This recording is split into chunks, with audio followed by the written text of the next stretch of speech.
processo civil. Vamos falar sobre os atos processuais. Começar nessa aula falando da forma dos atos processuais. Em outra oportunidade a gente vai falar do tempo e em outra oportunidade do lugar. Tá? Mas dentro dessa matéria atos processuais, hoje a gente vai falar sobre a forma. Tá? Iniciando no artigo 188. Bom, dos atos em geral. Os atos e os termos processuais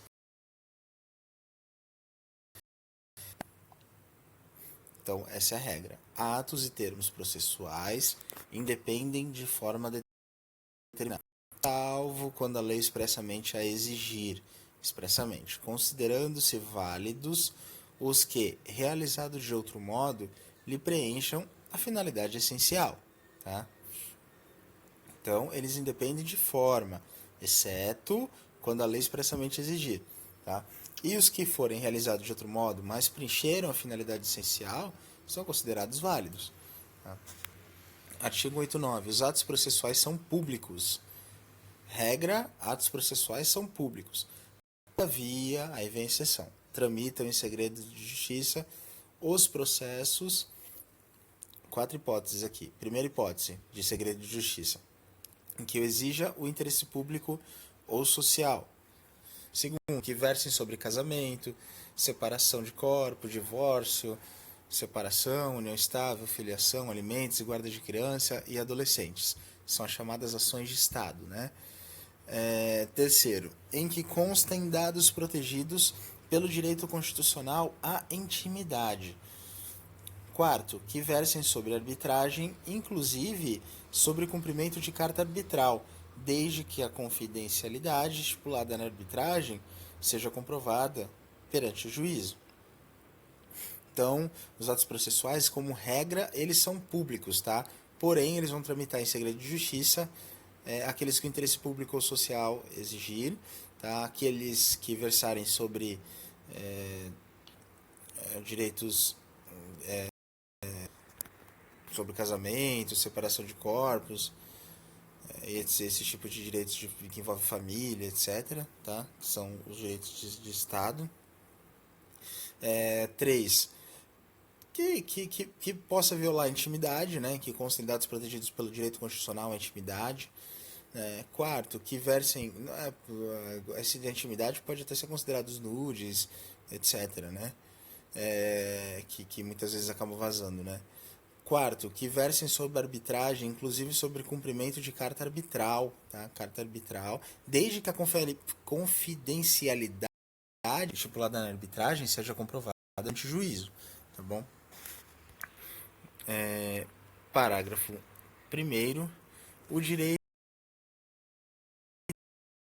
de segredo de justiça e de pedir certidões de seus atos é restrito às partes e aos seus procuradores, tá? Então, tramitem que nessas ações que tramitam segredo de justiça, só as partes e os procuradores que podem pedir certidão dos atos lá no processo, tá? Nos autos do processo. O terceiro que demonstrar interesse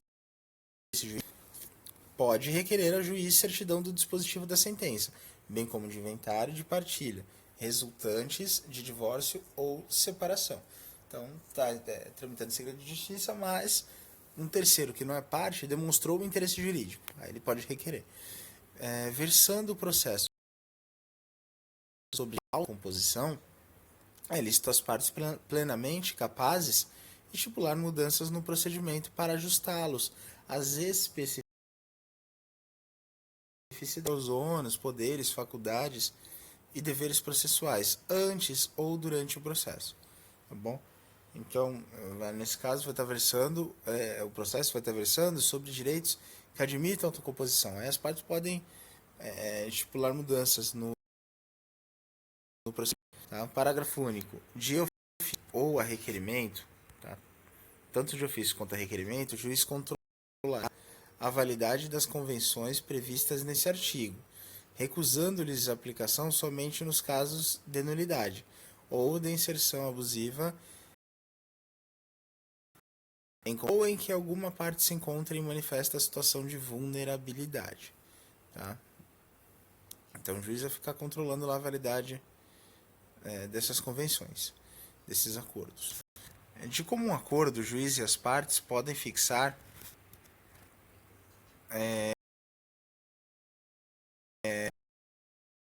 dos atos processuais, quando for o caso, tá? De comum acordo, o juiz e as partes.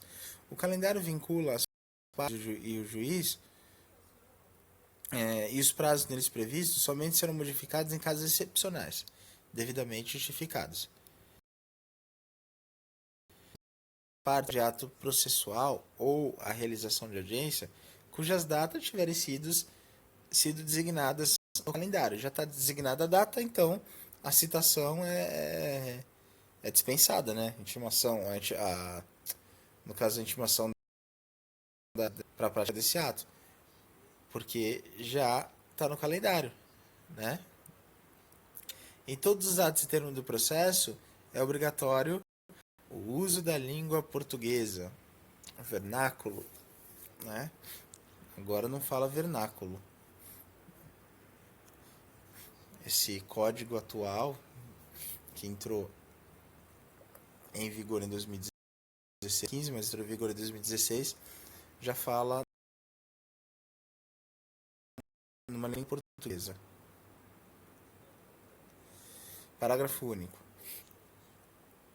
O documento redigido em língua estrangeira somente poderá ser juntado aos autos para a língua portuguesa, tramitado por via diplomática ou pela autoridade central ou firmado pelo tradutor juramentado.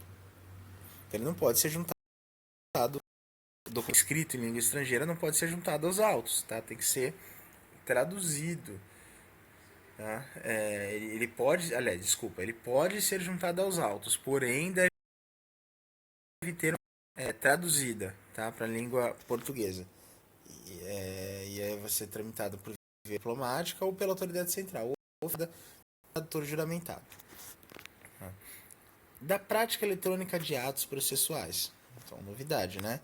Os atos processuais podem ser total ou parcialmente digitais, de forma a permitir que sejam produzidos, comunicados, armazenados e válidos por meio eletrônico, na forma da lei. Então, está permitido isso. Os meios eletrônicos. O disposto nessa seção aplica-se, no que for cabível, à prática de atos notariais e de registro. Os sistemas de automação processual respeitarão a publicidade dos atos, o acesso e a participação de seus procuradores, inclusive nas audiências e sessões de julgamento, observadas as garantias da disponibilidade, independência da plataforma computacional, acessibilidade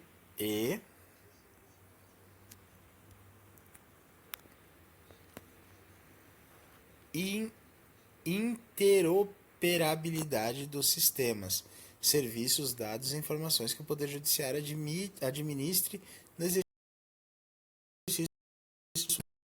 eletrônico deverá ser feito em padrões abertos, que atenderão aos requisitos de autenticidade, integridade, temporalidade, não repúdio, conservação e, nos casos que tramitem em segredo de justiça, confidencialidade, observada a infraestrutura de chaves públicas unificada nacionalmente nos termos da lei.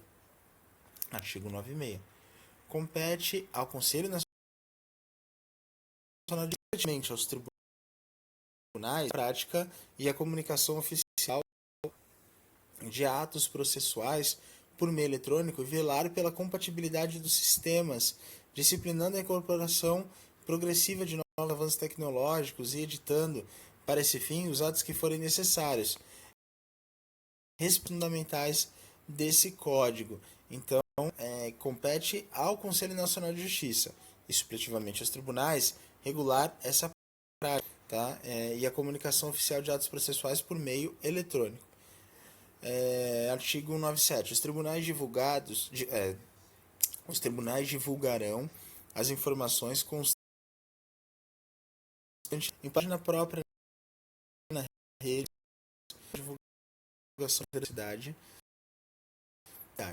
Parágrafo único. Nos casos de problema técnico do sistema e de erro ou omissão auxiliado pelo registro dos andamentos, poderá ser configurada a justa causa, prevista no artigo 223. Aí sim é uma justificativa.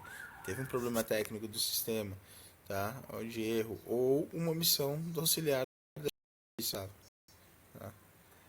Artigo 98. As unidades do Poder Judiciário deverão manter gratuitamente à disposição dos interessados equipamentos necessários à prática de atos processuais e à consulta e ao acesso ao sistema e aos documentos dele constantes.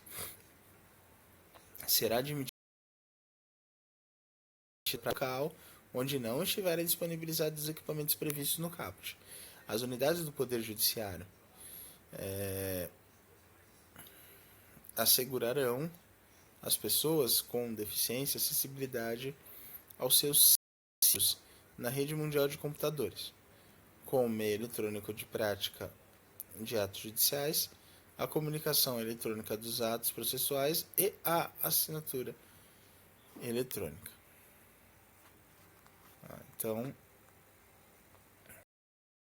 ainda dentro da forma dos atos processuais, os atos das partes consistentes em declarações unilaterais ou bilaterais de vontade produzem imediatamente a constituição, modificação ou extinção de direitos processuais. Esse artigo é importante. Os atos das partes.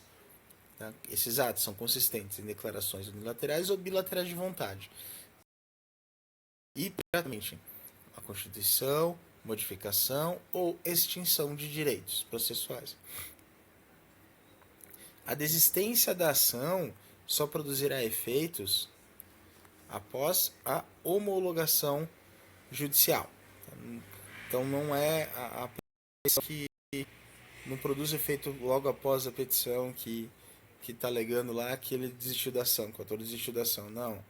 Só vai produzir efeito após a homologação judicial.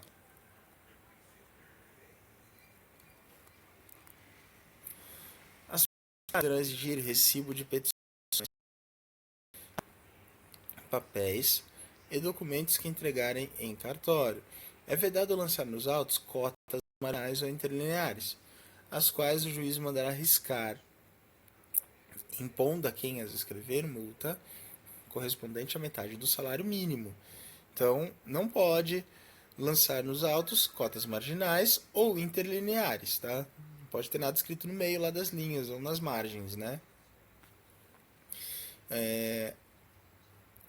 Do pronunciamento do juiz. Os pronunciamentos do juiz consistirão em 3 itens: sentenças, decisões interlocutórias e despachos.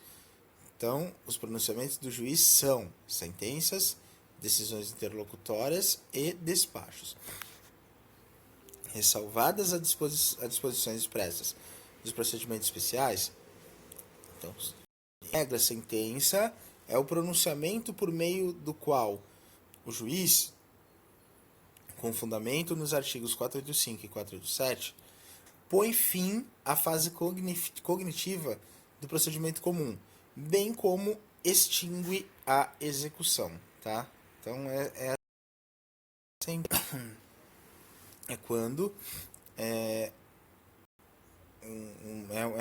quando o juiz se pronuncia, tá? Com fundamento lá no artigo 485 e 487, pondo fim a essa fase cognitiva do processo comum, tá? Bem como extingue a execução. Decisão interlocutória é todo pronunciamento judicial de natureza decisória que não seja sentença. Então, ou seja, que a decisão não é terminativa do feito, não põe fim à fase cognitiva, é uma decisão judicial. Tá? Desculpa. É uma decisão interlocutória. E os despachos? São despachos todos os demais pronunciamentos do juiz praticados no procedimento da parte.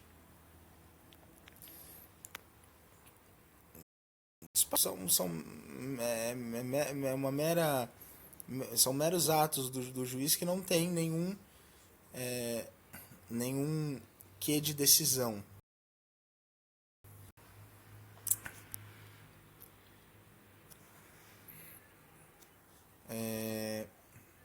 E os acórdons?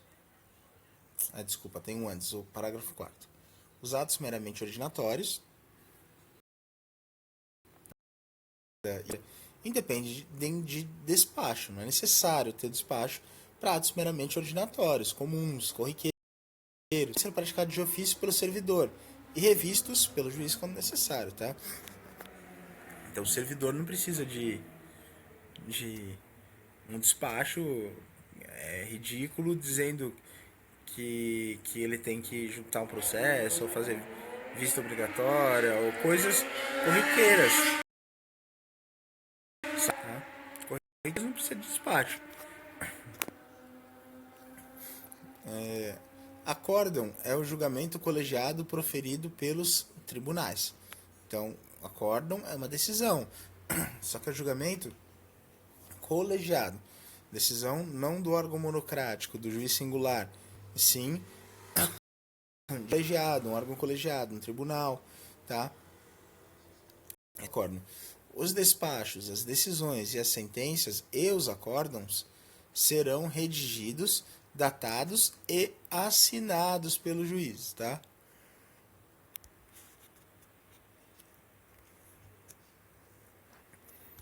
Quando os pronunciamentos previstos no caput forem proferidos oralmente, o servidor documentará, submetendo aos juízes para revisão e assinatura. Então, documenta como? Reduzindo a termo. Por escrito, era oral, agora foi reduzido a termo, foi passado tudo aos juízes para revisão e assinatura. A assinatura dos juízes em todos os graus de jurisdição pode ser feito eletronicamente, na forma da lei. Os despachos, as decisões interlocutórias e o dispositivo das sentenças serão publicados no Diário de Justiça eletrônico. Tá? Dos atos do escrivão ou chefe da secretaria. Artigo 206. Ao receber a petição inicial de processo, o escrivão ou chefe de secretaria a autuará, mencionando o juízo, a natureza do processo, o número e a data de início, e procederá do mesmo modo em relação aos volumes de formação. Tá?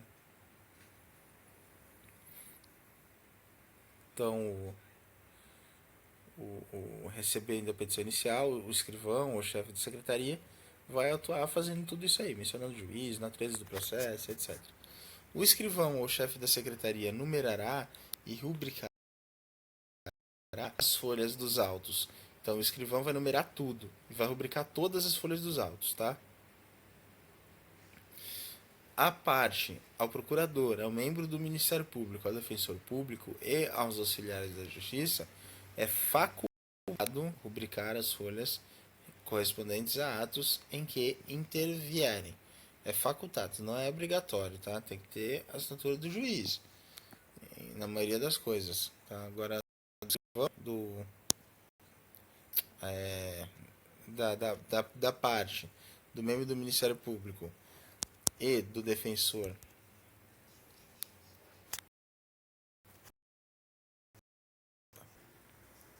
e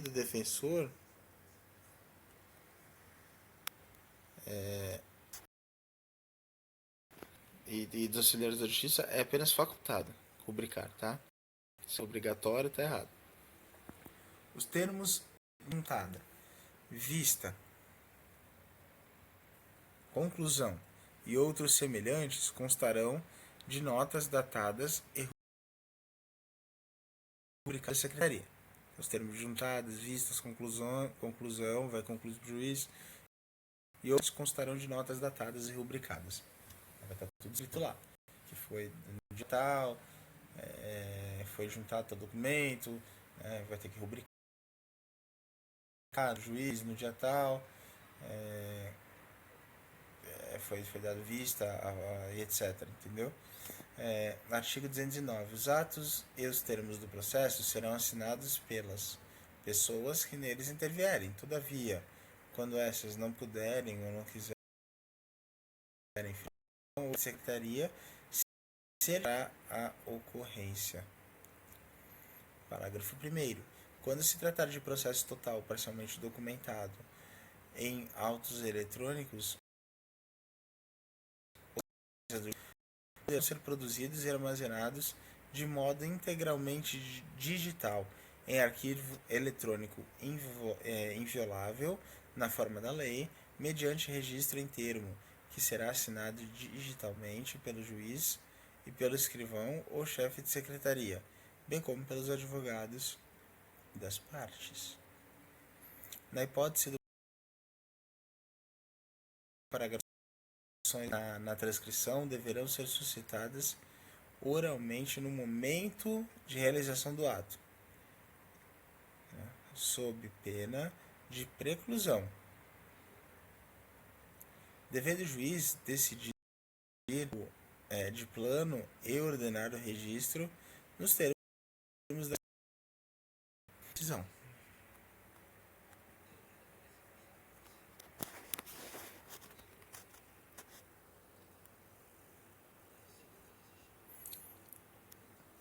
É lícito o uso da taquigrafia, da estenotipia ou de outro método idôneo em qualquer juízo ou tribunais processuais, espaços em branco, salvo os que forem inutilizados, assim como entrelinhas, emendas ou rasuras. Não pode, tá? Entrelinhas, emendas ou rasuras.